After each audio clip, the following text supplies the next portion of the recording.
Je pense que s'ils pouvaient s'exprimer, écrire leurs romans en malinké ou en soussou, on aurait des livres qui sont beaucoup plus riches que ceux qu'on a actuellement.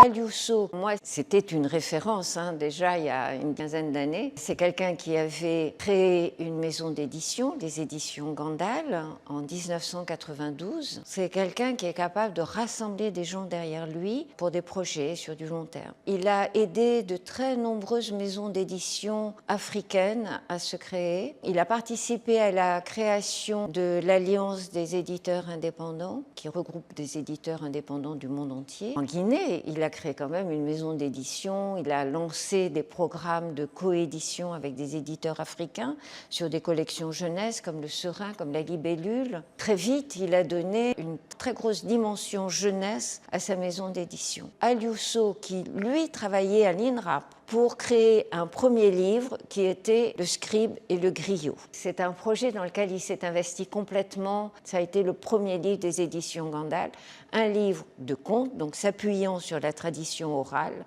destiné à une très large diffusion en Guinée et dans l'Ouest africain.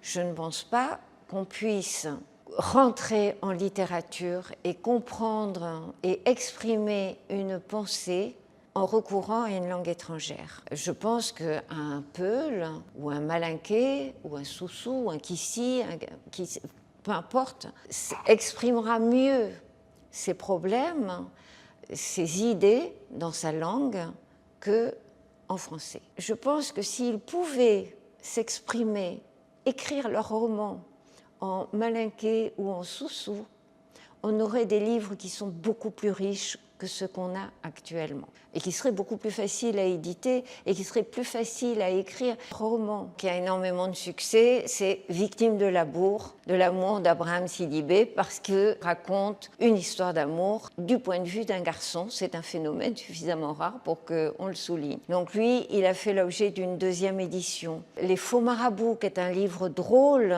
des mésaventures de deux jeunes qui se font passer pour des marabouts qui promettent monts et merveilles à la population d'une ville imaginaire, peut-être de la région forestière. On a un autre livre aussi qui est très, très demandé, c'est En attendant la lune de Mabeti Souma. C'est une histoire d'adolescente qui explique tous les problèmes liés à la puberté. Je ne vais pas vous révéler ce que sont les lunes pour une jeune Guinéenne. Pour ceux qui ne le sauraient pas, ça correspond aux règles qui viennent tous les mois. Abonnez-vous.